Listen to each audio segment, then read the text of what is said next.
예, 영화를 잘 보시는 분들은 제가 지금 거명하는 영화를 본 분들이 있을 거예요.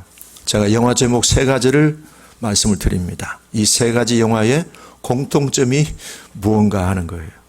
첫째, 보디가드. 두 번째, 타이타닉.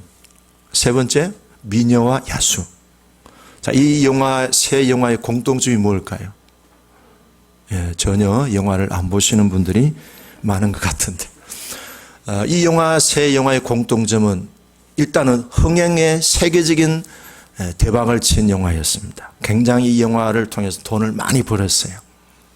근데 제가 말씀드리려고 하는 공통점은 그게 아니고, 이 3영화의 공통점은요, 남자가 여자를 사랑해서 기꺼이 자기가 총알바지가 되고 아니면은 죽게 되는 그런 영화입니다.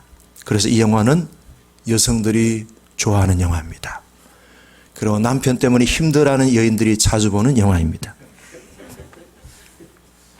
여성들은 자신을 위해서 기꺼이 희생해주는, 그리고 자기를 너무너무 사랑해서 기꺼이 자신의 목숨을 과감하게 희생할 줄 아는 그런 남자를 갈망하는 마음들이 다 있어요.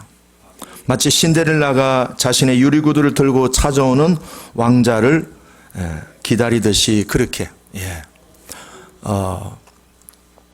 남자를 기다립니다.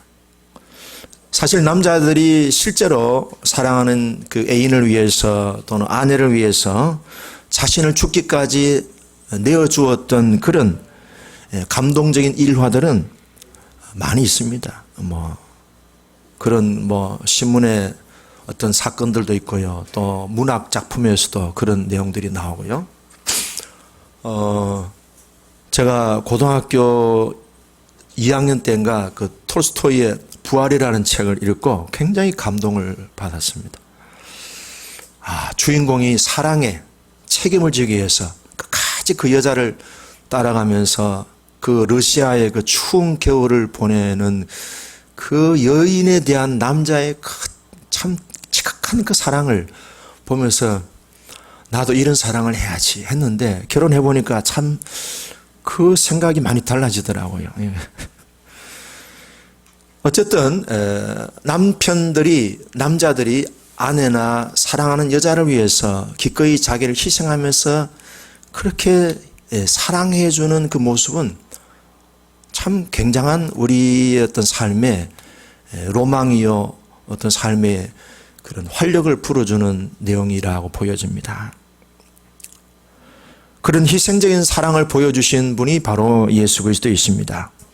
예수님은 나를 참 사랑하셨어요.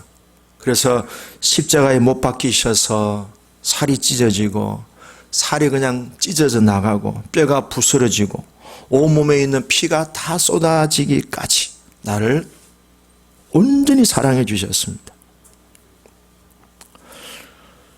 그래서 예수님이 마지막에 기도하시는 요한복음 16장 17장의 기도 내용을 보면은 하나님께서 예수님을 사랑하신 것과 똑같이 하나님이 우리를 사랑하신다는 것을 저들이 알게 해달라고 간절히 기도한 그런 구절을 볼 수 있어요. 사실 그게 우리가 잘 안 느껴지잖아요.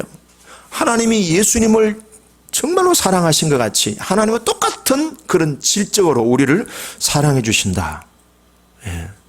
아무도 아멘 안 하잖아요. 보세요. 안 느껴지는 거야. 그 하나님이 나를 사랑하시는 그 퀄리티, 그 질적인 부분은 하나님이 예수님을 사랑하는 것과 똑같아 이 말이야. 어떻게 보면 우리는 평생 살아가면서 복 받고 잘 되는 것도 물론 있겠지만은 그 하나님의 지극하신 사랑을 알아가다가 주님 앞에 가는 것 같아요. 로마서 8장 31절에서 39절에 보면은 멋진 주님의 우리에 대한 사랑을 거기에서 고백하고 그리고 승리에 대한 삶을 선포하고 있어요. 만일 하나님이 우리를 위하시면 누가 우리를 이기겠느냐. 자기 아들을 아끼지 아니하시고 우리 모든 사람을 위하여 내어주시니가 어찌 그 아들과 함께 모든 것을 우리에게 안 주시겠느냐. 하나님이 가장 아끼시는 아들도 주셨는데 그 외에 부수적이고 필요한 것들 왜 안 주시겠느냐. 걱정하지 말라는 거예요. 염려하지 말라는 거예요. 불안해하지 말라는 거예요. 두려워하지 말라요. 어떤 세상에 칼이 내 목에 들어와도 그거 우리를 죽이지 못한다. 우리 이기지 못한대요. 하나님이 우리를 사랑하신 그 사랑에 항상 튼튼한 믿음을 가지고 살면은 우리는 세상의 어떤 것도 우리는 다 넉넉히 이기는 승리자가 될 수 있다 하는 것을 고백하고 있어요. 오늘 이 시간에도 우리가 예배를 드리면서 하나님 아버지의 그 절대적이면서 영원히 변치 않는, 한 번도 나를 실망시킨 적이 없으시는 그 하나님의 지극하신 사랑에 오늘 이 한 시간 푹 그 은혜가 잠겨지는 은혜가 있기를 주의 이름으로 축복합니다. 날 사랑하심, 날 사랑하심, 날 사랑하심, 성경에 쓰였네. 예수 사랑하심은 성경에서 배웠네. 우리들은 약하나 예수 권세 많고. 아멘. 날 사랑하심, 날 사랑하심, 할렐루야. 날 사랑하심, 성경에 쓰였네. 아멘. 이것만 기억하고 있어도 돼요. 그 다음 설교는 안 해도 돼요. 근데 또 뭐 안 하면 또 안 되니까. 자, 오늘 본문의 내용입니다. 본문의 내용은요, 오늘 제가 제목을 왕의 결혼식이라고 했어요. 왕이니까 연상이 되는 사람은 역시 솔로몬입니다. 학자들은 오늘 이 시편 45편은 솔로몬이 애굽의 공주와 함께 결혼하는 장면을 묘사했는데 축하하는 시예요. 근데 성경은 단순한 축하하는 시가 아니잖아요. 성경은 성령의 감동으로 기록됐기 때문에 이 내용은 좀 더 우리가 영적으로 우리가 깊이 적용할 수 있어야 됩니다. 그래서 표면적으로 드러나는 것은 솔로몬과 애굽의 공주와의 결혼이지만 조금 더 우리가 영적으로 보면은 예수 그리스도 신랑 되신 예수님과 신부된 교회의 결혼 연합 관계를 보여주고 있고요. 더 실제적으로 얘기하면은 부부 관계, 남편과 아내의 관계를 여기서 우리들에게 실제적으로 적용해 볼 수 있습니다. 저는 오늘 이 내용을 준비하면서 조금 많이 찔렸어요. 왜냐하면 지난 주간 아내하고 조금 충돌이 된 일이 있었거든요. 그것도 토요일 날. 아내 보고 제가 토요일 날은 나를 좀 내버려 두면 좋겠다 했는데 토요일 아침부터 조금 이렇게 신경전이 있었어요. 그래서 이 말씀을 준비하면서 또 교회 와서 계속 기도하면서 이렇게 마음을 많이 이렇게 좀 기경이 된 그런 시간을 가지면서 말씀을 준비하면서 조금 아내한테 미안한 그런 생각이 조금 있습니다. 그래서 오늘 저녁에는 아내한테 화해하는 마음으로 저녁을 제가 쏘아야 되지 않겠나 하는 생각이 듭니다. 이 내용은 성령의 감동으로 기록된 책이기 때문에 우리들에게 이 세 가지 어떤 그런 내용을 통해서 연결을 지어주는데요. 솔로몬과 그 다음에 신부, 왕이잖아요. 그 다음에 왕 대신 참 왕 대신 예수 그리스도와 신부된 교회. 교회는 뭐 우리 성도들을 말하니까. 그 다음에는 실제적으로 우리가 가정에서 남편과 아내의 그런 관계. 자, 그런 내용을 보여주는데 남편은 어떻게 부각시켜줬는가 하면 남편의 존재는 영광스러움으로 묘사를 했고요. 신부의 모습은 아름다움으로 묘사했습니다. 그래서 신랑의 영광, 신부의 아름다움. 이 성경이 그렇게 기록한 것은 그대로 우리들에게 적용이 될 수 있어요. 예수님이 영광스러운 존재라면 교회는 뭐예요? 아름다운 교회입니다. 그래서 아름다운 교회라고 하는 실제로 그 교회 이름을 쓴 교회들도 있어요. 혹시 나중에 교회 이름을 뭘 할까 하면 아름다운 교회도 괜찮아요. 왜냐하면 신부의 위치에 있기 때문에. 자, 그러면 오늘 성경에서 세 구분으로 우리들에게 보여주건, 첫째는요, 신랑의 영광스러운 모습을 보여줍니다. 두 번째는 신부의 아름다움을 묘사해주고 있고요. 세 번째는 신랑과 신부가 부부가 됨으로 이루어지는 자녀들의 영광과 아름다움을 또 얘기하고 있는데, 역시 자녀들의 영광과 아름다움은요, 부모의 부부관계에서 흘러옵니다. 부모의 부부관계에서 자녀들의 영광과 아름다움인데, 오늘 성경의 결론은 뭔가 하면요, 부부의 아름다운 연합은 자녀들의 영광인데, 그 영광은 어떤 영광이냐? 왕의 영광이라는 거예요. 오늘 성경의 16절 17절에 보면요, 그 아들 딸들은요 왕의 자손이를 얘기합니다. 왕의 아들들은 왕의 조상들을 계승할 것이라. 왕적 권세를 자녀들이 계승해서 왕이 그들로 뭐예요? 온 세계의 군왕을 삼는다. 온 세계 나라의 왕들이 된다는 거예요. 부부관계가 성령 안에서 아름답게 연합이 될 때에 나타나는 열매는 우리의 자녀들이 프랑스의 왕이 되고, 영국의 왕이 되고, 미국의 왕이 되고, 일본의 왕이 되고, 미얀마의 왕이 되고, 대한민국의 왕이 되는 왕적 권세와 왕 중에도 참왕이 되신 예수 그리스도의 세계를 통치하게 만드는 그런 왕적인 자손들로 계승되어진다는 거예요. 그래서 부모님들은 자녀들을 위하려고 하지 마시고, 먼저 아내는 남편을 위하고요, 남편은 아내를 위하는 것이 자녀들의 진정한 영광이요 행복입니다. 그렇게 잘 우리 가정의 구조가 그렇게 잘 만들어지기를 주의 이름으로 축복합니다. 주님, 남편은 마음에 안 드는데요 하는 분들이 있을 수 있어요. 그럼에도 불구하고, 따라합시다. 그럼에도 불구하고 남편하고 같이 있어야 돼요. 그게 자녀들을 왕적 권세를 계승하게 하는 비결이에요. 이 자리에도 그런 어머니들이 많이 계셔요. 자, 그러면은 2절에서 8절에 보면은 그러니까 왕은 신랑이죠. 왕이고 신랑의 영광스러운 이유가 뭘까요? 2절에 나옵니다. 2절 같이 읽어볼까요? 시작. 왕은 사람들보다 아름다워 은혜를 입술 내 머금으니 그러므로 하나님이 왕에게 영원히 복을 주시도다. 왕의 영광이 뭔지 아세요? 오늘 성경 2절에 나옵니다. 말이 어떻다고요? 은혜롭다는 거예요. 왕의 영광은 말에 있습니다. 말이 은혜가 있어야 돼요. 남편의 영광은 뭐가 있어요?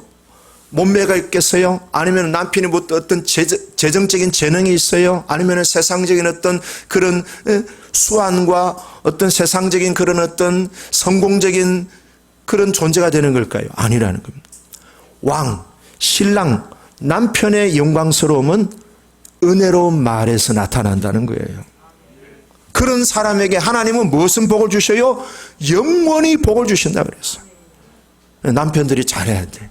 남편들이 아내에게, 자녀들에게 줄 수 있는 최고의 영광은 뭐예요? 돈이 아니에요. 은혜로운 말을 흘려보내야 돼요.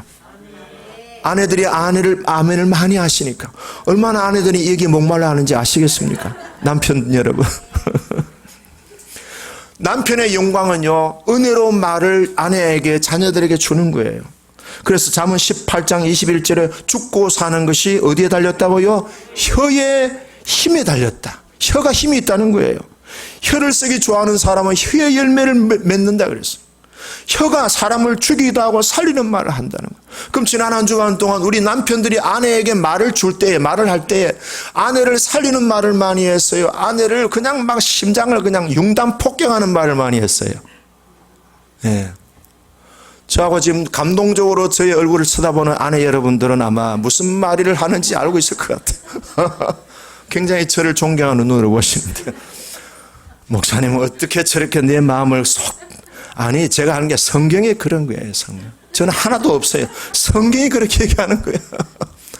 남편 구실을 잘하려면요, 아내한테 은혜로운 말을 해야 돼요. 그 남편들의 그 말 때문에 아내가 살기도 하고 죽기도 하고 그래요.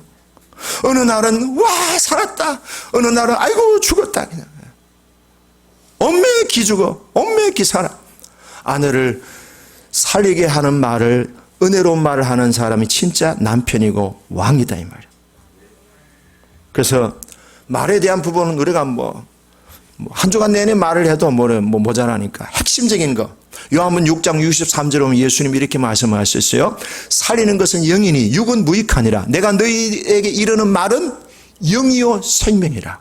내가 너희에게 이르는 말은 영이요 생명이라 그랬어요. 그럼 남편이 은혜로운 말을 자녀들에게, 아내에게 할 때 살리는 말을 하려면 어떻게 해야 돼요? 영의 말을 해야 되고 생명의 말을 해야 되는 거예요. 생명을 살리게 하고 영이 살게 해줘야 돼요.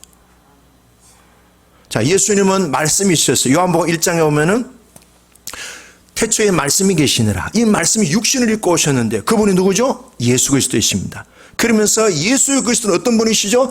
그 독생하신 아들 예수님을 보니 은혜와 진리가 충만하더라.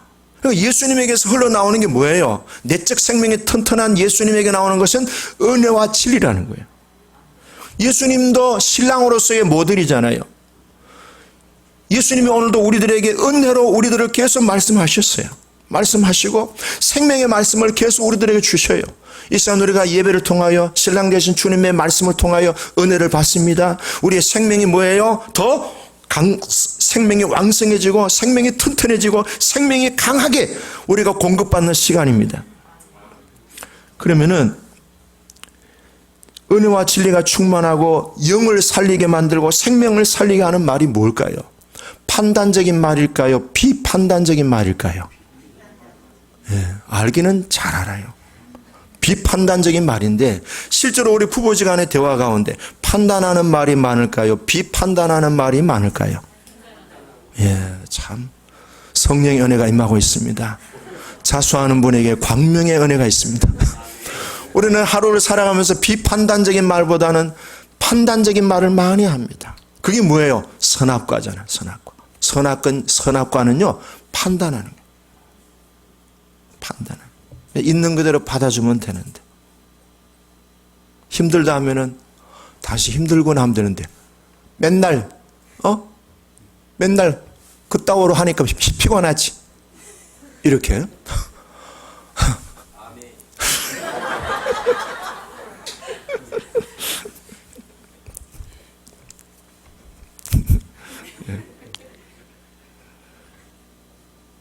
자, 남편은요 목회자입니다. 가정에서 목회자가 여러분들에게 하나님의 은혜와 진리를 이렇게 말씀을 전하듯이 가정의 남편들은 목회자 위치에서 아내에게 자녀들에게 은혜와 진리의 말을 계속 흘려보내는 그런 위치에 있다는 거예요. 한번 따라합니다. 남편은 가정의 목회자입니다. 남편은 가정에서 예수님과 같은 분입니다. 아멘.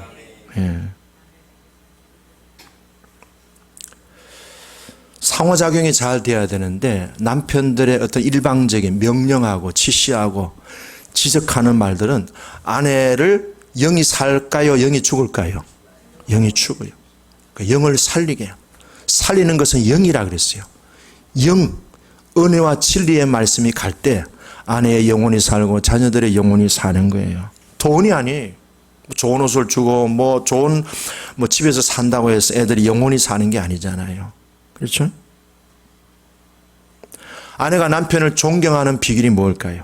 자꾸 존경하라고 그러지 말고 아내를 믿어주고 아내를 사랑해주고 아내의 그 힘겨운 말들을 받아주고 어쩌란 말이야 이런 말 하지 말고 우리 힘들었구나, 다시 너무 속상했구나, 억울했구나, 다시 마음이 너무너무 섭섭했겠구나, 이렇게 그게 뭐죠?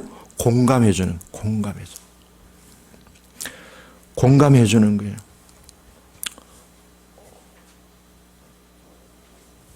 남편들의 존재, 왕의 존재라고 하는 것은 바로 이 말에서 나타나는 거예요. 일단 이 말의 파워, 말의 힘이 있어요. 주님이 말씀이시잖아요. 그럼 주님의 대리자인 남편도 말씀이에요. 그래서 가정의 아내나 자녀들에게 진리와 은혜가 흘러가도록 해주고요. 영이 살게 하고 생명이 풍성하게 만들어주는 말을 해야 돼요. 근데 실제적으로 가정에 가면요, 죽이는 말, 그냥 완전히 그냥 뭉개버리는 말, 찌그러뜨리는 말, 상하게 하는 말, 주눅들게 하는 말, 그리고 위축되게 하는 말들, 이런 말들을 하는 남편들은 오늘 이 말씀을 통해서 남편답게 왕적 권세를 가지고 예수님을 닮은 그리스도의 사람답게 은혜와 진리를 가정에 풍성하게, 은혜와 진리가 가정에 홍수같이 범람하게 하는 그런 남편이요 왕같은 목회자가 되길 주의 이름으로 축복합니다. 교회도 그렇잖아요. 우리가 교회는 그리스도의 신부잖아요. 그러니까 교회에서 그리스도께서 우리들에게 은혜로운 말씀을 계속 주실 때에 그런 교회는 행복해요.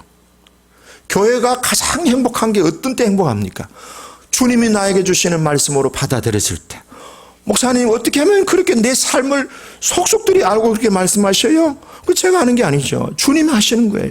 주님이 그렇게 우리들을 신부의 모습으로 보시고 그렇게 생명을 살리고 영을 살게 하는 말씀을 주시니까 은혜가 되고 그 교회가 비록 임대 건물이지만 아름답게 보이는 거예요. 가자 어디로? 예, 은혜 충만 진리 충만한 금빛교회로 가자. 예, 뭐 쓰레기가 있어도 괜찮아요. 은혜가 있으면 되는 거야. 그냥. 교회가 막 따다닥 붙어도 괜찮아요. 은혜가 있으면 되는 거예요. 그냥. 예. 그게 교회가 아름다움이고 그게 교회가 영광스러운 거예요. 그래서 말씀이 육신이 되어서 그 말씀이 강단을 통해서 은혜와 진리로 신부의 그 속사람을 행복하게 해준다면 그런 신랑이 있는 교회는 사람들이 모여드는 거예요.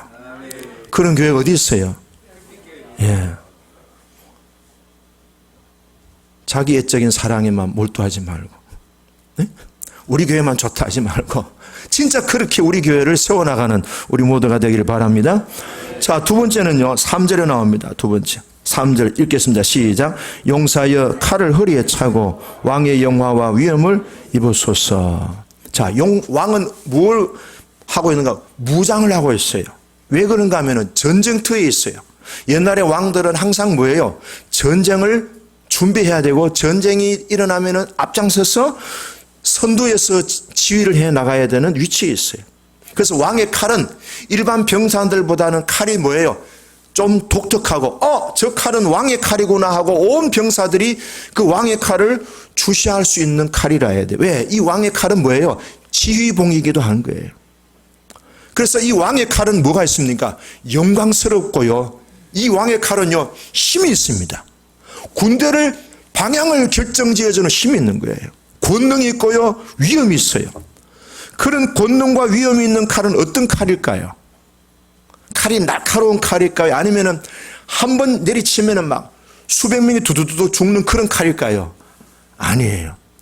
그런 칼이 전혀 아닙니다. 자, 4절에 그 칼의 내용을 보여주고 있습니다. 4절 읽겠습니다. 시작. 왕은 진리와 온유와 공의를 위하여 왕의 위엄을 세우시고 병거에 오르소서. 왕의 오른손이 왕에게 놀라운 일을 가르치리이다. 가르치는, 지휘하는 칼이에요. 지휘봉이에요. 칼은. 근데 이 칼은 어떤 특징이 있습니까? 진리와 온유와 공의를 보여주는 칼이에요. 자, 그럼 왕이 갖고 있는 파워는 뭐예요? 실력이 아니에요. 그런 세상적으로 말하는 성공이나 어떤 야망을 달성하는 그런 그 성격이 아니에요. 뭐예요? 진리와 온유와 공의예요. 다시 말해서 속사람이에요. 성품을 말하는 거예요. 성격을 얘기하는 거예요.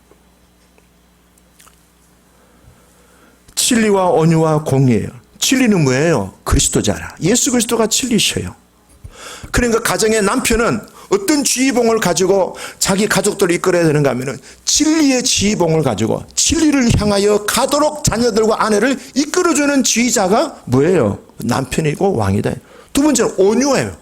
폭력적이고 강압적이고 독재적인 지배적인 그런 남편이 아니에요. 온유해. 마일드하다. 마일드. 초콜릿도 센 것도 있지만 마일드 초콜릿도 있잖아요. 마일드한 거예요. 황소가 힘이 있지만은 주인이 어랴어랴 하면 주인이 끌고 가는 대로 황소가 그 힘을 주인에게 집중합니다. 그렇습니다. 남편이 가지고 있는 실력, 재능, 모든 그 기술과 능력을 뭐예요?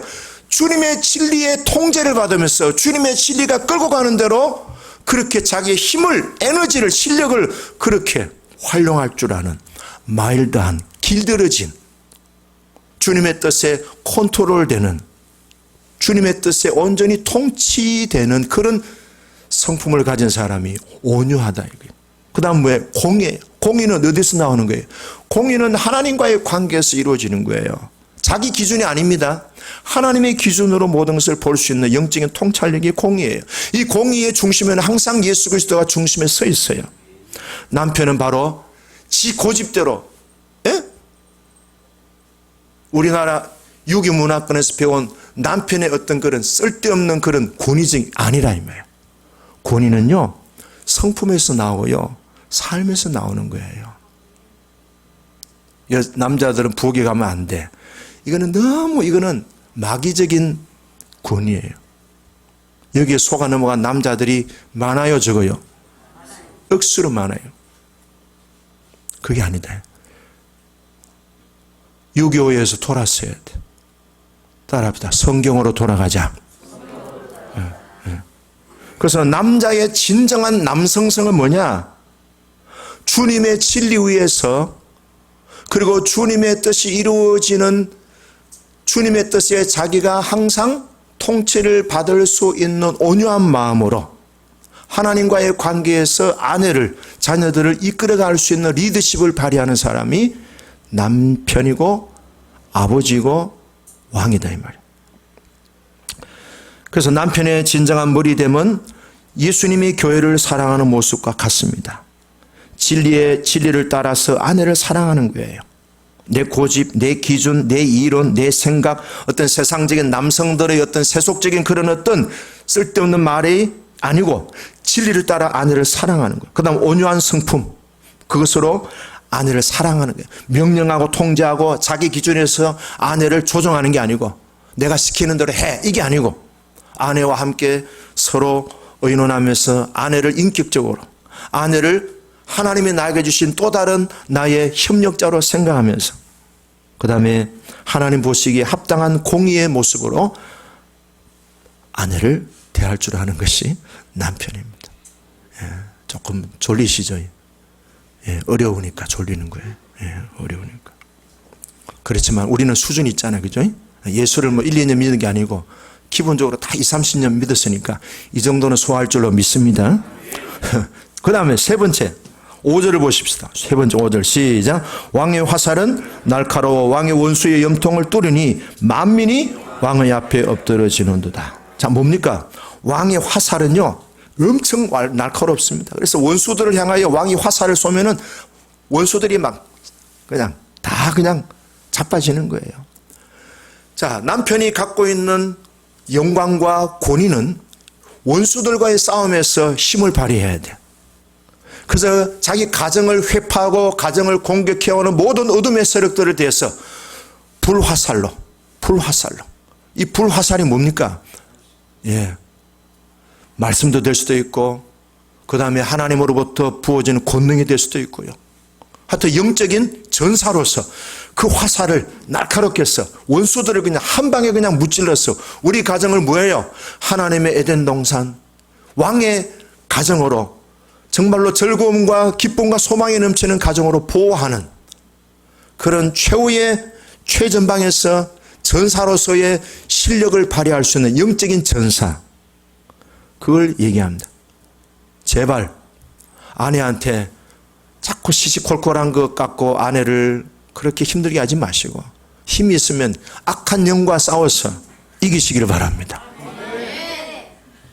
야, 아멘이 굉장히 김은빈 사람, 아멘이 굉장히 수준 높아져. 이렇게 여성들이 우리 남자들 분발합시다. 주님이 도우시면 우리도 할 줄로 믿습니다.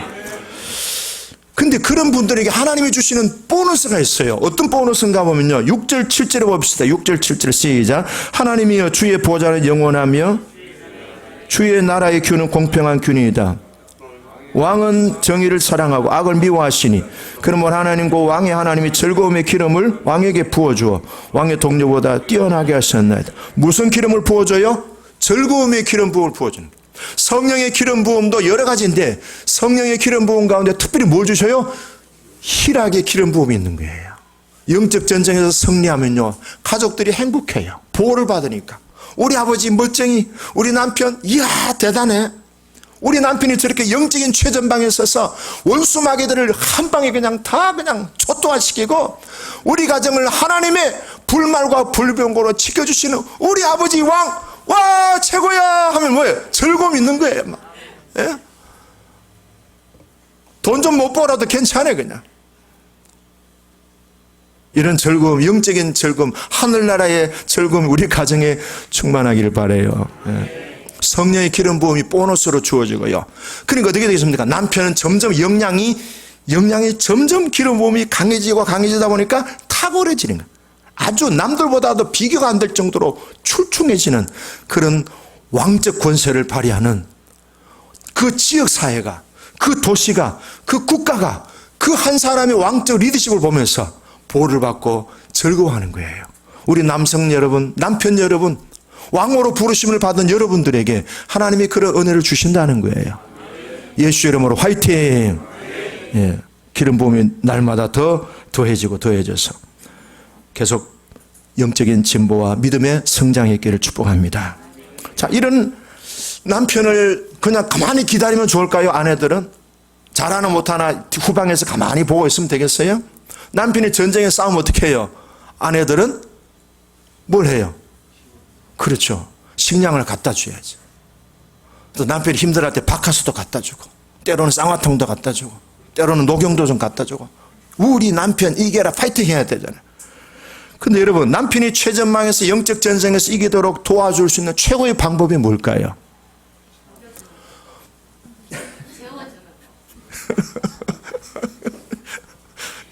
먹여주고 채워주는데, 제가 그랬잖아요.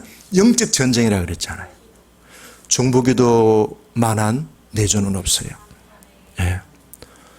여러분, 이런 남편이 되기를 원하십니까? 예. 아까는 아멘 크게 했는데 이제 쑥 들어가 버렸어요. 제가 왜 질문하는지 아니까. 이런 남편이 되기를 바랍니다. 비결은요, 아내가 중보기도가 있어야 돼요. 혼자 안 돼요.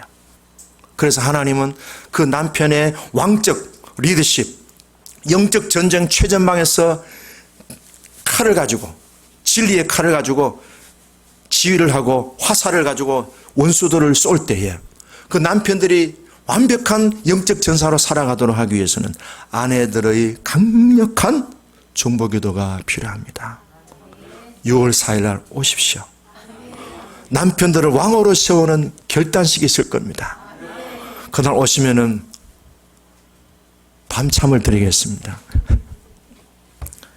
오세요. 기도가 남편들을 최전방에서 승리하게 해주는 하늘의 천군 천사가 동원되어지는 그런 현장이 될 수가 있습니다. 강력한 아내들의 중보기도가 살아있다면 남편들은 더 멋진 영적 전사로 가정을 보호하고 도시를 보호하고 교회를 보호하고 이 나라를 어떤 어둠의 세력들로부터 지켜나갈 수 있는 영적 전사들로 세워질 수 있습니다. 한번 해봅시다. 우리 남편, 우리 집안의 왕, 화이팅! 자꾸 지적하고 그냥 돈도 못 벌으면서 자꾸 이렇게 눈치 주지 마시고 자꾸 격려해 주시면요, 됩니다. 네, 됩니다. 자, 그 다음에 이제 신부를 보겠습니다. 신부의 아름다움은 뭐냐? 첫째, 9절입니다. 같이 읽어보겠습니다. 시작. 왕이 가까이 하는 여인들 중에는 왕들의 딸이 있으며 왕후는 오빌의 금을 꾸미고 왕의 오른쪽에 서도다. 자, 이 내용이 핵심입니다. 신부의 핵심 포지션이에요. 뭡니까? 금장식품으로 자신을 그렇게 꾸미고 있습니다. 여러분, 성경에 금으로 계속 이렇게 강조했던 거 기억나세요? 금으로 해라, 금으로 해라, 금으로 해라, 금으로 해라, 순금으로 해라, 정금으로 해라. 성막 기억나시죠? 성막의 모든 그 기구들은요, 정금, 순금으로 했어요. 물론 놋도 있고 은도 있지만은 주된 재료는요, 순금입니다. 99.99%. 그럼 순금이 의미하는 것은 뭘까요? 순수함을 말합니다. 신부의 아름다움은요, 순결함이 있어요. 순수함이 있어요. 그 다음 두 번째는 뭡니까? 변치 않는 거예요. 한 번만 마음 주면 변치 않는 그분이 여자지. 변치 않는. 한 신랑을 끝까지 순수하게, 순결하게, 변치 않는 한 마음으로 그 신랑을 끝까지 바라보고 있는 그런 신부가 어떤 사람이에요? 아름다운 신부다 그랬어요. 교회도 그렇잖아요. 교회도 주님에 대한 순수한 신앙, 한 분 주님에 대한 변치 않는 신앙이 있는 교회가 어때요? 아름다운 교회잖아요. 신부의 아름다움은요, 순결과 변치 않는 한 마음입니다. 그리고 어디에 있어요? 신부의 위치가 지금 어디에 있어요? 신랑의 오른편에 있어요. 그래서 우리가 결혼식 할 때 신부는 어디에 있어요? 신랑의 오른편에 있어요. 다 성경에서 나온 거예요. 교회의 아름다움은 순결하고 변치 않는, 성도들의 신앙은 뭡니까? 순결하고 변치 않는 신랑 예수 그리스도에 대한 태도 아니겠어요? 신부가 언제 아름답습니까? 신랑 옆에 있을 때 제일 아름답습니다. 근데 신부가 하객들과 같이 있다든지, 신부가 주례자와 같이 있다든지, 이거 별로잖아요. 신부는요, 결혼식장에서 신랑 옆에 있을 때 제일 아름답게 보이고, 제일 편안하게 보이고, 제일 부럽게 보이는 거예요. 신랑 대신 예수께서 다시 오실 때 밝은 등불 들고 나갈 준비됐느냐. 그날 밤에 주님 맞을 등불이 준비됐느냐. 예비하라 우리 신랑 예수 오실 때 밝은 등불 손에 들고 기쁨으로 주를 맞겠네. 우리 결혼하지 않은 미혼 자매님들이 신랑 되신 예수님과의 깊은 교제를 나누시면요, 결혼하면요 신랑하고 깊은 교제를 충분히 나눌 수 있어요. 어떤 자매가 그러더라고. 목사님, 저는 결혼 전에 예수님과 깊은 신랑 신부의 아름다운 사랑을 나누고 싶어요. 그래, 기도해 주세요 그러더라고. 제가 너무 감동이 됐어요. 나도 그렇게 생각을 못했는데, 이야. 예.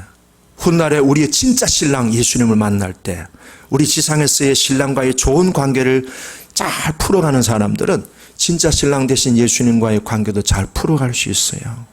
예, 희망을 가지시길 바랍니다. 예. 자, 두 번째는 뭔가 하면요, 10절이 있습니다. 두 번째, 신부의 아름다움은 뭐냐? 두 번째 10절입니다. 딸이여 듣고 보고 귀를 기울일지어다. 네 백성과 네 아버지의 집을 잊어버릴지어다. 자, 이 내용은 두 가지지만은 서로 연결되어 있는 내용이에요.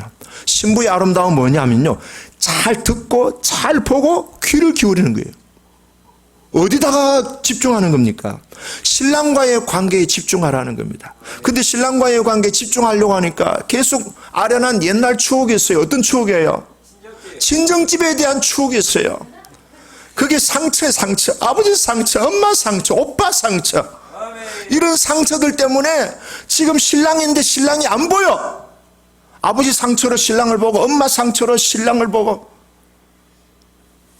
이러니까 이게 부부가 제대로 집중이 안 되는 거예요. 그래서 뭘 합니까? 네 아버지 친정집에서 있었던 일들을 잊어버려라. 정리하라는 거예요. 묶여있는 것들이 끊어져야 신랑과 제대로 연합이 된다는 거예요. 그러면 어떻게 됩니까? 왕에게부터 신부가 사랑을 받는다. 자, 왕이 누구죠? 예수 그리스도. 우리 남편입니다. 남편이 아내를 사랑하고 남편이 아내를 존경하기까지 한다면 이보다 더 좋은 우리의 삶의 모습이 어디 있겠어요? 신부된 교회가 성도들이 옛 사람의 인생을 벗어버리고 육체를 따라 살아가던 옛 사람의 행실을 벗어버리고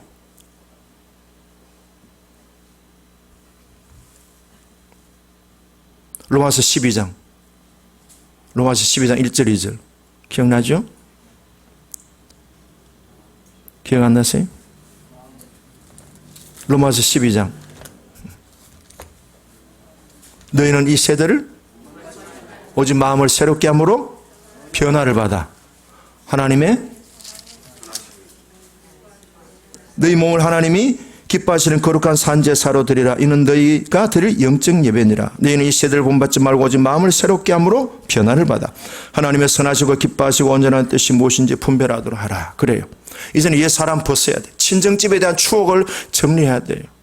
그래서 결혼하기 전에 친정집에 있었던 모든 상처들, 아픔들을 잘 치유되고 잘 회복이 되고 온전한 그리스도의 신부로 자신을 세워나갈 때에 결혼하면 신랑에게 집중할 수 있는 거예요.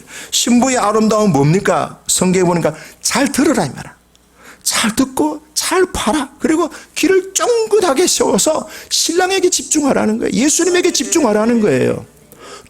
교회의 아름다움이 뭡니까? 신랑 대신 예수님에게 보고 그리고 듣고 귀를 바짝 기울여서 주님이 뭐라고 하시는지, 주님 말씀하시면 서라면 서고 가라면 가고 앉으라면 앉고 일어서라면 일어서고 주님의 그 인도하신 주님의 그 속도에 우리도 맞추고 나가는 거예요. 그게 뭐예요? 교회의 아름다움이고 신부의 아름다움이다. 그러니까 우리 신부들은 남편을 앞서는 거는 별로 득스럽지가 않은 거예요. 그래서 남편이 뭘 원하는지, 지금 남편이 밥을 원한다면 밥을 줄 수도 있고, 남편이 용돈을 원한다면 용돈을 100만 원을 줄 수도 있고. 할렐루야. 저도 용돈을 좀 많이 받아봤으면 좋겠는데, 아주 5만 원씩 이럴 때는 많이 주면은 아주 그냥 10만 원씩 주고 그러는데 참 그래서 한 100만 원 주면 참 좋겠는데, 또 100만 원 줘도 다 못 쓰잖아요. 또 가게 또 손해보면 안 되니까. 자, 따라합시다. 남편은 아버지가 아닙니다. 남편은 어머니도 아닙니다. 그리고 남편들도 마찬가지예요. 이 아내와 연합하기 위해서는 남편들도 자기 옛 행실, 옛 집에서 있었던 모든 상처들과 아픔들이 잘 치유되고 온전하게 돼야 돼요. 다시 따라합시다. 아내는 엄마가 아닙니다.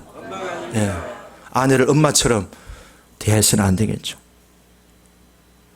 자, 신부가 친정에 대한 추억을 잘 정리할 때에 뭡니까? 신랑에게 집중할 수 있다는 거예요. 그런 부분들은 우리가 잘 치유되고 하나님 앞에 그 부분들을 다뤄달라고 기도하시면 주님이 온전케 해주실 거예요. 그 다음에 네 번째입니다. 13절에서 14절인데요. 자, 13절에서 14절인데요. 무슨 내용이냐면 신부는 신랑을 통해서 영광을 얻습니다. 자, 신부는 신랑을 통해서 영광을 얻습니다. 교회가 영광스러운 것은, 교회가 아름다운 것은 신랑 때문에 교회가 아름다운 거예요. 건물이 아니잖아요. 건물이 아니잖아요. 그럼 신부의 영광, 신부의 아름다움, 아내의 아름다움은 뭡니까? 신랑 오른편에 설 때에 아내가 아름다운 거예요. 근데 어떤 때는 남편이 너무 힘들어. 정말 속상해. 은혜로운 말을 하기보다는 맨날 찔러대기만 해. 너무 아내를 정말 몰라주고 그러니까 신부가 남편의 옆에 서야 되는데 떠나고 싶어. 나 탈출하고 싶어. 이런 부인들이 있잖아요. 근데 성경이 말하는 신부의 자리는 어디예요? 외간 남자도 아니고 아니면은 어디 놀이터 다니잖아요. 신랑 옆이잖아요. 근데 힘든 가운데서도 그 신부의 자리를 끝까지 지키는 거예요. 그 끝까지 지킨 우리 선배 아내들이 있어요. 우리 권사님. 그 과정을 잘 좀 끝까지 지금 신랑의 오른편에 계셔요. 우리 최희숙 권사님도 얼마나 많은 환난과 핍박과 권고 속에서도 여전히 그래도 지키고 있잖아요. 근데 그 열매가 뭔지 아세요? 우리 자녀들이요, 왕적 권세를 발휘해서 하나님이 우리 자녀들을 한 나라의 왕으로 세우시는 왕적 권세가 계승되어진다는 거예요. 여러분, 신랑이 마음에 안 들지만 그래도 우리 자녀들을 바라보면서 신랑이 오른편에 설 수 있는 그런 좀 욕심이 안 생기세요? 자기가 왜 착각합니까? 화이팅, 우리 아내 여러분. 힘들더라도 신랑의 오른편 자리를 고수하십시오. 우리 자녀들이 왕의 권세를 통해서 세상 나라를 하나님의 나라로 영원히 통치하게 만드는 왕의 자녀들이 된다 이 말입니다. 할렐루야. 오른편에 자신의 자리를 잘 지키십시오. 그 자리는 하나님이 주신 자리입니다. 선교의 사명 그것만이 아니고요, 아내의 자리도 하나님의 사명이에요. 미션 완수 하면 하나님이 보너스로 우리 자녀들을 왕의 권세로, 왕의 그런 가문으로 든든히 세워주실 것입니다. 이 말씀이 우리 가정을 튼튼하게 세워나가시기를 주의 이름으로 축복합니다. 기도하겠습니다.